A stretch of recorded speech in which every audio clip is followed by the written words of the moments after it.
Now, in the first level, we pretty much went through an overview of how Ableton Live functions, some very basic ways to interact with audio material, with MIDI instruments, with MIDI clips, and so we can put it all together to make something that resembles a very basic kind of song. But obviously, we didn't get that deep, and we didn't really talk too much about personal preferences when it comes to genre styles, beat styles, production techniques, things like that. So we're going to take it back a little bit, and we're going to focus primarily on drums and different types of drum programming. Now, we're talking about electronic music primarily, but these are things that can be applied to all different styles of music, just depending on what you're going for. But again, we're using Ableton Live primarily to create electronic music. So we're going to talk about programming techniques and a couple different electronic styles. Now, I personally am not a big fan of compartmentalizing all these different subsets of electronic music into these genre boxes. That's my personal preference, but I'm not trying to put my personal preference on you, because obviously you probably want to learn how to do these different styles. And once you learn how to do them, you can basically bend the rules to create your own unique sound instead of just following a specific genre. So it just depends on what you're going for. With that said, the main things I want to talk about when it comes to drum programming, there's the idea of straight beats. So I'd mentioned that before when you're talking about house, techno, trance. Generally, the kick drum pattern and the percussion is going to be a bit more straight. And then you have certain broken beat styles, which would include, let's say, hip hop and trip hop and like break beats, drum and bass, what was once known as IDM, all those kind of styles rely more on broken beat. Funk is a good example as well, where the beats aren't so straight and there's a bit more syncopation. The rhythm is a bit more loose, a bit more funky. It's just not so straight. So those genres are typically referred to as broken beat styles. Then there's also the idea of halftime, doing a beat that sounds like it's half the tempo it's actually playing at. A lot of this depends on where you place the snare. But good examples of halftime styles are trap music, dubstep. Those are the two like primary genres that you'll hear incorporating those techniques. But you can use this to easily go from making a beat that sounds like it's at 140 BPM and then suddenly going into a part that sounds like it's actually at 70 BPM. You didn't change the tempo, you're just changing the way that you're programming the beats. So these are a few techniques we're going to talk about and explore over the course of this lesson. So that way you'll have a bit more ammunition when it comes to programming your drums and the specific style that you want. Now, before we get into certain techniques, what I'd like to do is I'm going to bring in two different audio clips, and we're going to briefly talk about the idea of transcribing drums.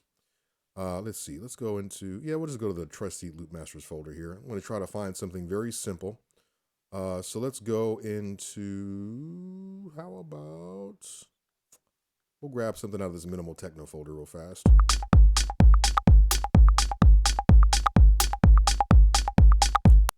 And as you can hear, it's coming from a minimal techno folder. It's a very, very straight beat. And if I bring this clip in, okay, listening to this clip, looking at the waveform and getting a sense for how these beats line up against my beat grid will give me a lot of information when it comes to trying to program a beat that's similar in style. So I turn the volume down here so it's not going to be too loud. Let's play this.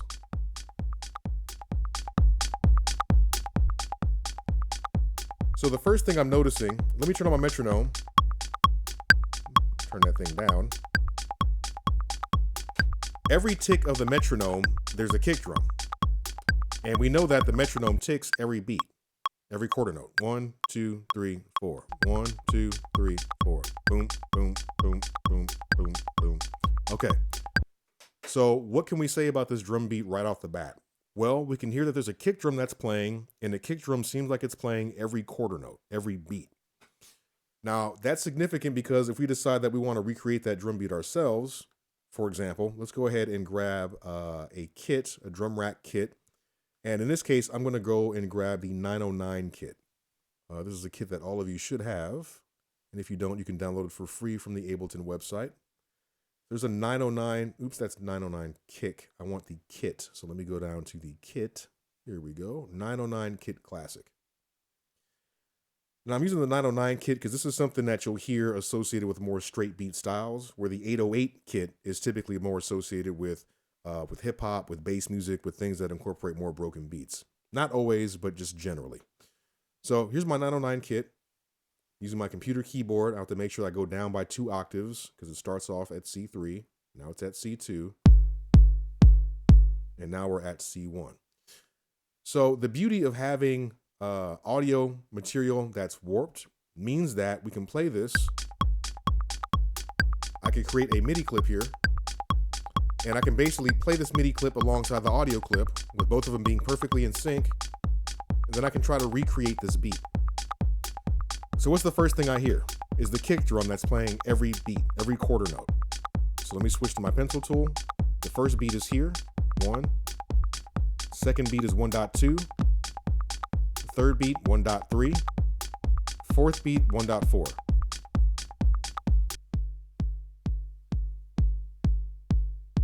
We're like halfway there.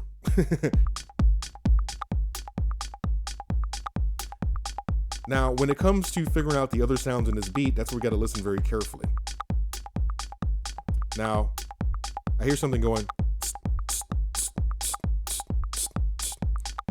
That's probably a closed hi-hat. Okay, and if we count along to the beat, if we count the quarter notes, it's 1, 2, 3, 4. 1, 2, 3, 4. Now, if we're counting eighth notes, an eighth note is half the length of a quarter note. You count 1 and 2 and 3 and 4 and 1 and 2 and 3 and 4 and 1 and. The ands are directly in between the beats. 1 and 2 and. The and basically falls on the dot 3 of the beat. So we have beat 1, 1.1.3. That's the and. That's the eighth note between the two beats. 1.2 is the second beat. 1.2.3 is the and between beat 2 and beat 3. It's the eighth note between these two quarter notes. And a lot of the straight beat styles, especially this one that we're hearing, is going to have a closed hi-hat that hits in between. So I have a closed hi-hat here, and I'm going to start drawing this in.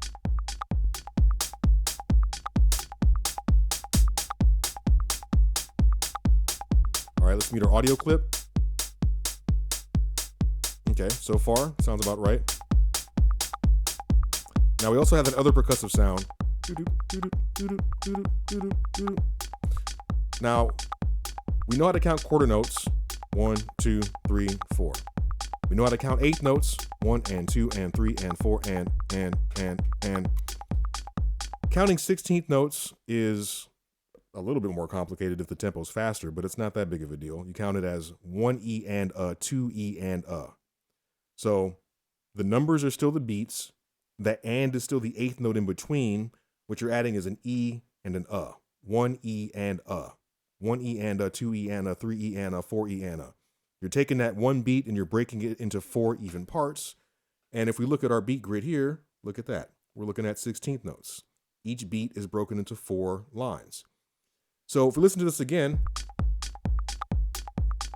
when that close hi-hat hits, there's also a percussive sound that plays right when the close hi-hat hits and immediately after it, before the next kick. So that means that it's playing on the eighth note between the beats and also playing on the very next 16th note. The more you start listening to the music that you're into and trying to figure out how to program certain styles of drums and whatnot, you want to kind of tune your ears to these sort of things, okay? Really break down how the beat is programmed by the individual sounds. It'll make it a bit easier to come up with different production techniques when you get familiar with what some of your favorite producers are doing. Now, with that said, let's go ahead and just draw in the element that would fit that role. I'm trying to think what would be the appropriate sound for that. Not that. Maybe a clave? Do we have a clave in here? Oops, not you. All right, this kit is pretty limited, so we're going to just use the rim shot. And again, I'm hearing this fall under the closed hi-hat and then the 16th note right after that. So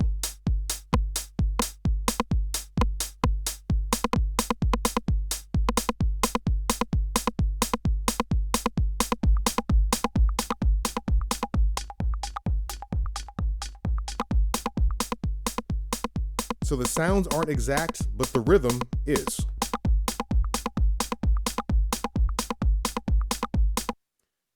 So if you're not familiar with programming drums, if you're not that confident in programming drums in different styles, this is probably one of the best ways to start learning. Bring in some pre-cut audio loops, whether from a sample library or whatever it is. Listen to it and try to analyze how the beat's put together. Put a MIDI track next to it and see if you can program the beat yourself. Try to recreate it. Try to transcribe the drum beat. This is a great practice, and especially if you're trying out different styles that you're not as familiar with, it's a really, really useful learning tool. It'll probably add a lot of production variety to your tool set.